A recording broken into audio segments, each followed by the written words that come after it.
Eu me chamo Maria Camila Moura e essa Live Express que eu não anunciei, na verdade esse é um vídeo curto para o IGTV, advindo aí dessas reflexões do mês das mães, e resolvi gravar aqui online, né, fazer uma live sobre esse tema que me veio aqui à cabeça, fiquei lembrando um pouco dele agora nesse mês de maio. E então eu espero que não dure 5 minutinhos a nossa reflexão e vou colocar aqui nos comentários, né, nosso título para quem chegar depois. Deixa eu só tentar fixar aqui. Prontíssimo. Tá todo mundo escutando bem? Oi, pessoal, fico feliz de vocês estarem aqui. Para quem tá chegando, acabei de dizer, esse é só um vídeo para o IGTV, mas resolvi fazer em formato de live para a gente refletir. Havia comentado que no mês das mães traria algumas reflexões, já trouxe algumas nas nossas páginas amarelas, e hoje, nesse domingão aqui, pensei em trazer mais uma, né? Na verdade, eu queria compartilhar uma história que é quase uma fábula, né? Que muitas pessoas aqui talvez já tenham ouvido falar, que é Bem-vindo à Holanda. Alguém aqui já ouviu falar desse texto, dessa fábula, o nome que vocês quiserem dar? Bem-vindo, pessoal. Feliz de vocês estarem aqui. Então, vamos lá, né? O Bem-vindo à Holanda é um texto da Emily Kingsley, de 87, ou seja, é um texto aí que já tem uma boa caminhada. E por que ela fez esse texto, né? A Emily, ela é mãe já é um adulto, né, agora, mas ela teve um filho com síndrome de Down. Então, eu vou relatar para vocês o texto dela, para a gente ter de reflexão aqui, né, nesse nosso espaço. E aí, se vocês fiquem à vontade para deixarem os comentários de vocês, as reflexões de vocês, e também deixarem a minha. Então, bom, esse texto da Emily é uma tentativa dela explicar como é a experiência de dar luz a uma criança com síndrome de Down. Então, como é que é a analogia que ela vai fazer? Ela vai fazer uma analogia com uma viagem, né? Mas em que sentido? Ela diz que ter um bebê, assim, de maneira geral, né, é como você planejar muito a viagem. E no caso dela, ela planejou ir para a Itália. Ela queria tirar férias na Itália, então comprou na época, né, os guias, que a gente hoje em dia vê tudo aqui na internet, ficou imaginando o Coliseu, as gôndolas de Veneza, Michelangelo, enfim. Ela fez todo aquele movimento de ficar viajando antes da viagem, que a gente faz muito, né, quando a gente vai ter uma viagem especial. E aí, meses de antecipação planejando essa viagem, fez as malas e embarcou. E quando ela tá lá no avião, super feliz que vai chegar na Itália, aprendeu até umas palavrinhas ali de italiano, e aí ela aterriza, né, o avião aterriza, e o comandante fala, bem-vinda à Holanda. Então ela fica, não, eu não escolhi a Holanda, eu vou para a Itália. Não, bem-vinda à Holanda, você tem que desembarcar, né? E aí ela vai contando essa história, então, de que ela tem que desembarcar na Holanda, e que não era o que ela sonhava, que era um território muito diferente, né? Não era quentinho, como a Itália, não tinha Michelangelo, e fica um pouco assim, mas do que adiantaria? Não podia ficar dentro do avião, né? Eu quero ir para a Itália. Não, e nem ficar lá batendo o pé, eu tô na Holanda, mas eu quero a Itália. Então ela começa a respirar e a conhecer a Holanda. E ela começa a ver, mas tem moinhos de vento, ok, tem tulipas, ok, tem Rembrandt, tem Van Gogh. Então ela começa a dizer que quando ela, apesar de não ter sido o destino escolhido, que se ela se deu a oportunidade de desembarcar e conhecer. Então ela vai colocar todo o vocabulário dela novo da Itália no bolso e vai aprender agora um novo vocabulário, novos pontos turísticos, né? Novas paisagens, coisas que ela não imaginava, porque o destino dela inicial seria a Itália. E o problema é que ela passa a vida toda, e isso é um movimento, assim que ela vai descrever, né, essa vivência de ser mãe de uma criança com síndrome de Down.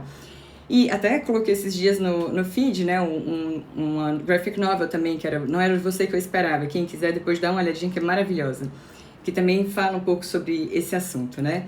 E ela começa a falar também, sendo que não é simplesmente, ok, desci na Holanda e agora tá tudo maravilhoso, porque eu descobri que tem tulipas e moinhos de vento. Não, porque você passa a vida toda com uma dor que todos os seus conhecidos estão ocupados indo e vindo da Itália. Todos os seus conhecidos estão falando como o tempo é maravilhoso, como a paisagem italiana é linda, e você está na Holanda. Então, que tem que ter certo, não pode negar que existe essa dor, e que tem realmente, assim, que ter um movimento de adaptação muito grande. E por que eu trouxe? E assim, quando a gente fala essa história, né, da Emily, do Bem-vindo à Holanda, normalmente as pessoas elas acham bonita, né? Nossa, que bacana, realmente, deve ser muito duro você ter um filho que não era da maneira que você esperava. Inclusive, estou já me planejando aqui no nosso projeto de lei coletivamente, o Em Longe da Árvore. Só vou me organizar mais um pouquinho, mas vai dar certo, que é um livro que fala dessa questão de filhos que nasceram longe da árvore, ou seja, diferente dos seus pais, né?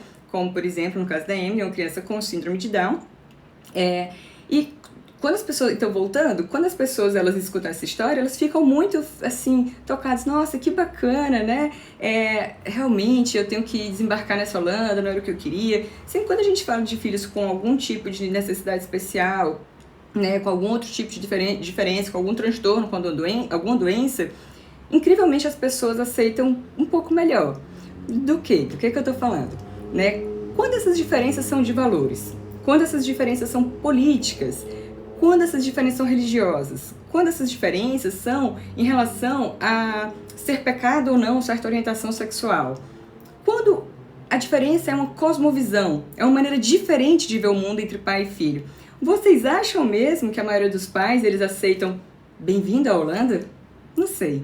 Né? A minha amostra é viciada porque eu trabalho em psicologia clínica, né, no consultório.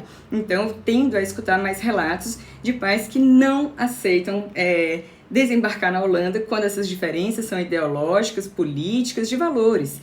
E acho que é um movimento que talvez merecesse ainda, né, ser conversado, porque a maioria dos pais, aqui é mês das mães, o que iniciou a nossa conversa foi o mês das mães, ainda vou trazer alguns textos para vocês, eu espero, né, que dê tempo, mas a maioria dos pais, aqui estamos falando de mães também, em destaque, né, acaba projetando no filho as suas próprias expectativas, né, e quando esse filho não corresponde, e não corresponde porque não é por conta de uma doença, de um transtorno, não corresponde porque é um ser humano autônomo, é um ser humano que tem sua maneira de pensar, é um ser humano que conseguiu certa independência intelectual, por exemplo, e quando esse ser humano, que é o filho, ele não segue o script desejado, quando esse ser humano, ele, de alguma maneira, ele vai longe da árvore, mas por uma opção, porque é um ser humano, é um adulto independente, ainda que às vezes não seja independente financeiramente, né? E já é outro papo para outro dia, né? A tirania dos filhos dependentes financeiramente. Um dia a gente conversa sobre isso.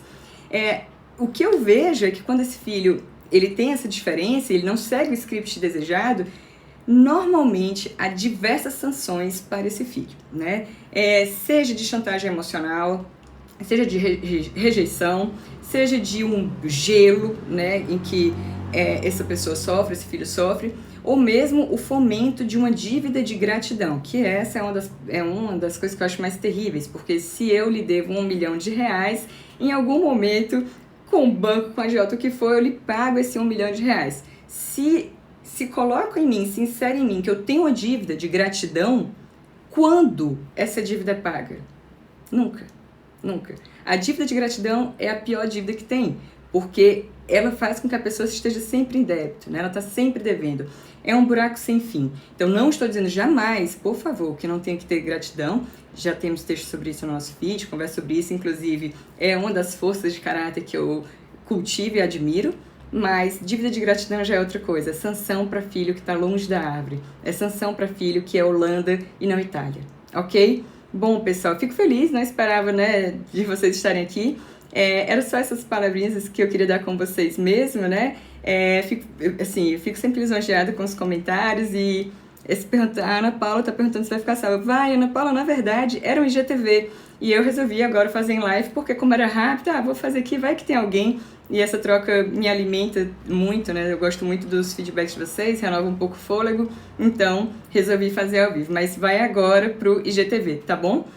Só a Bruna perguntou, dúvida de gratidão e de expectativa é sempre a mais cruel. Sim, Bruna, essa dívida de gratidão e essa expectativa criada em que o outro é coagido a corresponder, até brinca, a fulano fala, mas eu não estou correspondendo às expectativas de Beltrano. Mas a expectativa é sua do Beltrano. Quem tem que lidar com a expectativa é quem criou, né? Eu tenho que lidar com o fato de não me sentir coagido a aceitar as expectativas dos outros, né? A não prometer o que eu não posso dar, e o outro que criou as expectativas que lide com elas, tá bom? Pois, gente, a Thaís perguntou qual livro citou no início sobre esse tema. Eu citei o texto da Emily e citei o livro Longe da Árvore, que é esse calha-massa aqui, gente, que teremos coragem, mais de 1.000 páginas, de ler juntos, né, nossa leitura coletiva. Não sei quando, se vai ser junho ou julho, né, aqui no Instagram, já que é um livro que não vai para o clube de leitura, é anormal, então vou tentar colocar aqui, mas ainda tenho que me planejar, minha agenda depende ali da agenda do doutorado, como vocês sabem, então com cautela pra gente fazer bem feito, né, que vocês me dão coisas muito bacanas por aqui, eu também quero entregar coisas muito bacanas pra vocês, tá bom? Deixa eu ver aqui se tem pergunta.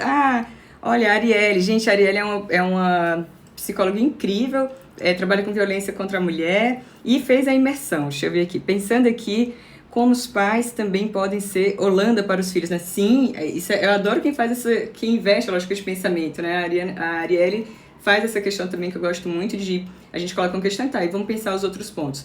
Muitos filhos também fazem isso, né, de Holanda com os pais, não, você devia ser Itália. Não, sei lá, eles têm outra geração, outra cultura, outra criação. Então, isso remeta àquele texto que a gente falou do Mãe Também é Gente, né? Que às vezes a mãe não vai... Saber que mãe é gente é saber que muitas vezes ela não vai corresponder às nossas expectativas. E isso gera um alívio, tanto para as mães, que não precisam seguir o tal do script da mãe perfeita de Instagram, e para os filhos, que param de idealizar, param de criar uma dívida de gratidão, porque entendem que a mãe às vezes é Holanda, e eu vou aceitar daquela maneira, né? Vou aceitar como é. Não fico ali querendo que seja outra coisa que não é, tá bom? O outro livro que é em quadrinhos... o livro que é em quadrinhos está no feed. Eu devia ter pego ele aqui, mas comecei rapidinho, que é Não Era Você Que Eu Esperava, que é uma graphic novel muito boa, muito bacana mesmo. Vi agora que a Anatólia respondeu, já tinha respondido, olha que bacana, já tinha respondido aqui a dúvida do livro. Tá bom, gente, então muito obrigada, beijo, tchau, tchau.